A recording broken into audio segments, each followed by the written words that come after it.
benvinguts al Món de Llengua, com esteu? Mireu, avui volia fer un vídeo diferent dels de la resta que solc fer en este canal. El que volia fer és ressenyar, comentar un llibre que està tenint molt d'èxit actualment, darrerament, que no és altre que la novel·la Noruega, de Rafa La Huerta.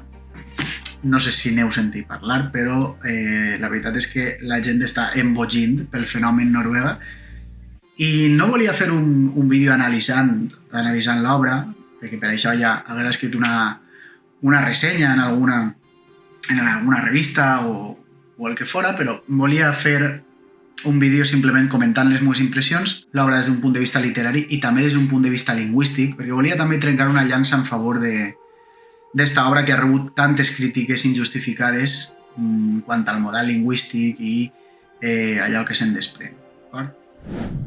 I què és el que fa que una obra d'aquestes característiques pugui enganxar tant el lector? Perquè jo no sóc una persona que sol llegir novel·la, jo sol llegir assaig, coses més acadèmiques, sense pretensions literàries, alguna volta llegir algun poemari, alguna novel·leta, però no sol llegir coses d'aquest estil.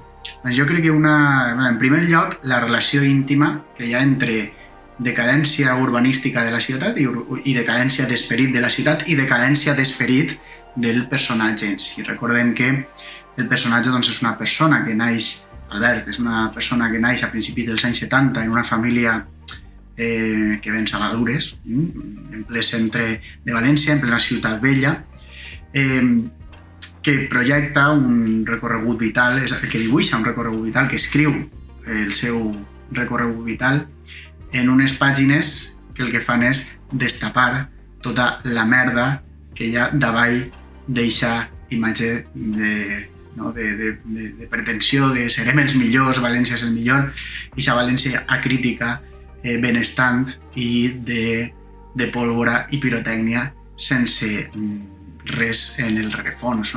I això és interessant també perquè reforça l'imaginari col·lectiu. I sé que dir que una novel·la sobre València reforça l'imaginari col·lectiu pot parèixer bàsic i obvi, però jo m'allunyava un poc de l'amor propi que podem sentir a eixa València, que no és una oda a València, però estan parlant de racons que ens lliguen d'alguna manera. Jo m'intentava allunyar i dir, una novel·la com esta podria triomfar en una ciutat com París, Barcelona o qualsevol altra ciutat europea, doncs si els elements estiguen dibuixats de la mateixa manera que aquesta obra, pot ser. És que realment el que fa molt bé aquesta obra és reflectir aquests espais en els quals diverses generacions, persones de generacions diferents han conviscut i han tingut unes experiències totalment diferents, però relacionades també amb el que l'obra projecta. La dificultat en els 70 i els 80 de conviure amb les drogues, amb les males influències, la dificultat d'afrontar temes tan senzills i tan humans com la mort, l'amor, la soledat, d'acord?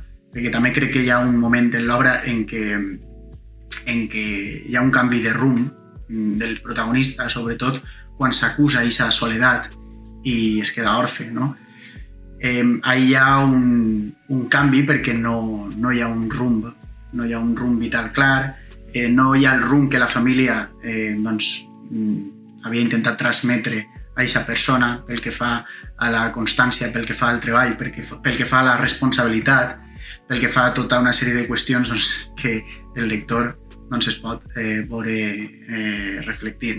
I això també ho potencia, és a dir, aquesta falta de rumb, també la potencia el fet que l'autor crea o construeix la seva pròpia misèria o se sumeix en la seva pròpia misèria per ell mateix. De fet, hi ha un moment en el llibre que diu que hi ha 3 dones que l'han marcat en la vida.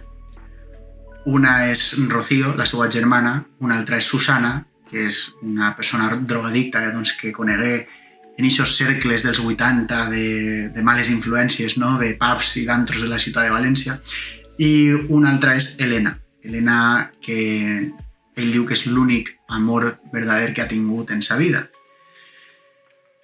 El capítol amb Helena i el que passa amb ella doncs, explica moltes de les coses que li passen pel cap al protagonista. No?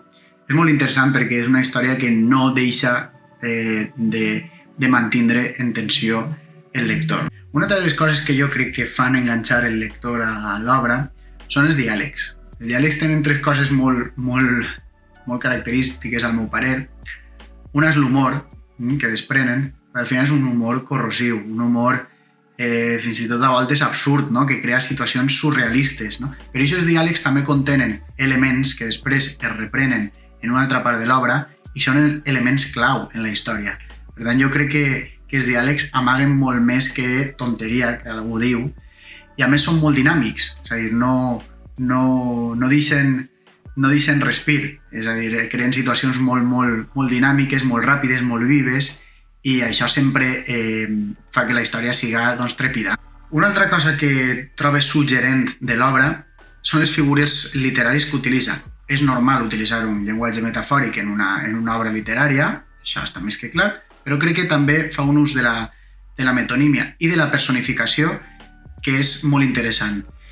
De fet, en algunes descripcions que fa d'espais i de paisatges, sobretot urbans, també marítims, quan llegiu l'obra us n'adonareu, en aquestes descripcions s'amaga algun element en el qual l'autor posa l'ull i remarca, fa un recalcament molt especial en això, i fa que el lector de retop se senta identificat en una cosa que a priori no és principal en la diegesi de l'obra, però que està ahí i que el fa sentir-se molt identificat. I, òbviament, una cosa importantíssima, una qüestió importantíssima que desprèn l'obra i que jo crec que és essencial, és la tria que fa dels adjectius en cada context i en cada moment. Ja ho deia Josep Pla, l'adjectiu ha de ser perfecte en cada moment, per a crear aquesta atmosfera literària idònia per al lector. No? Jo crec que el senyor La Huerta utilitza els adjectius de manera molt bona, molt correcta.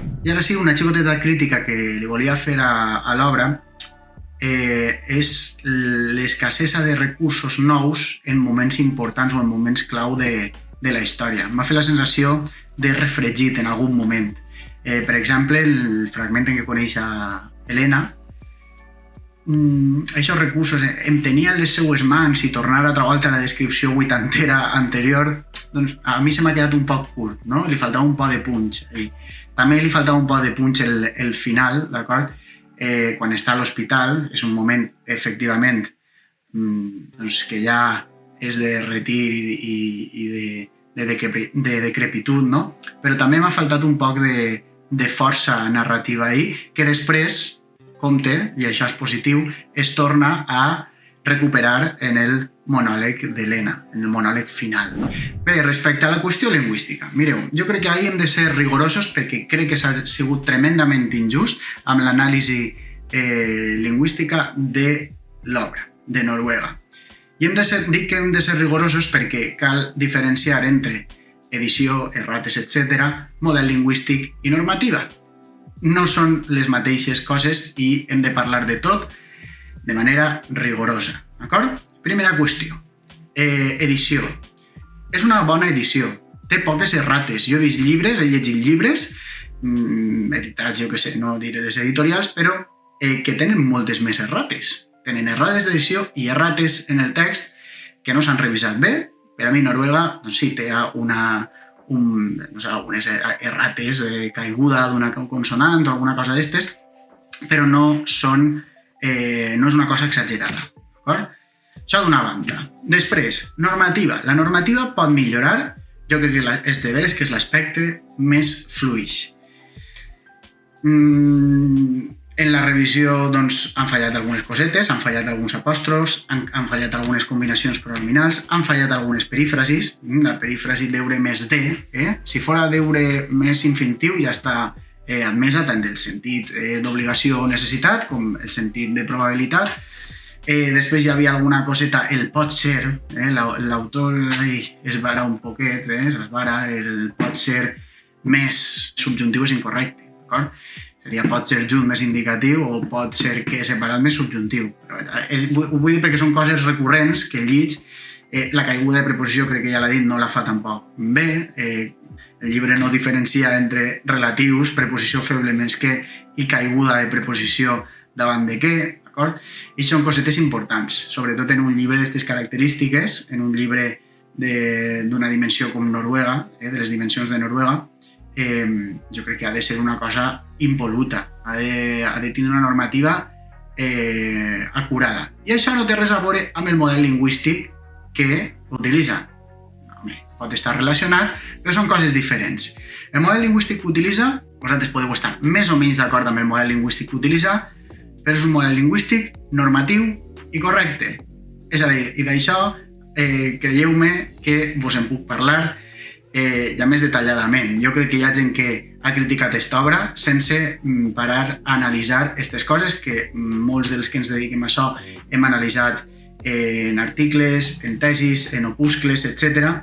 I és un model lingüístic que perfectament podria haver representat el valencianisme dels anys 30, el valencianisme estricte d'un model lingüístic particularista, però que no té per què trencar amb la unitat de la llengua, doncs clàssiques formes com vore, com els singuatius en ix, els possessius àtons, més possessius àtons que tònics, no? Això de mos pares que ha donat tant de parlar. Formes com mentira, mitat, verdader, que compte amb verdader perquè ja el Coromines deia que era un mot catalaníssim. Coromines deia això, per tant tampoc podem tindre prejuïts per això. No parlaré del mot vacacions perquè jo crec que se n'ha fet molt de sang en aquest mot, però vaja, ni és un castellanisme i crec que està en el Ferrer Pastor des dels anys 50.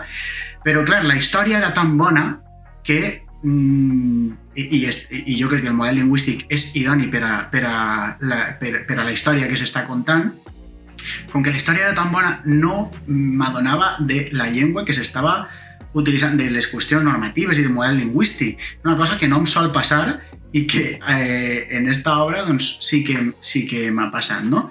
Hi ha un parell de qüestions també que m'han grinyolat però que són justificables per este model lingüístic que acabem d'esmentar, que ja vos dic és ABLista, és a dir, segueix un model que prescriu l'ABL, que és correcte, que és normatiu, potser no és tan convergent si tenim en compte tot el domini lingüístic, no? Però és una tria de model lingüístic que ha fet l'autor. No?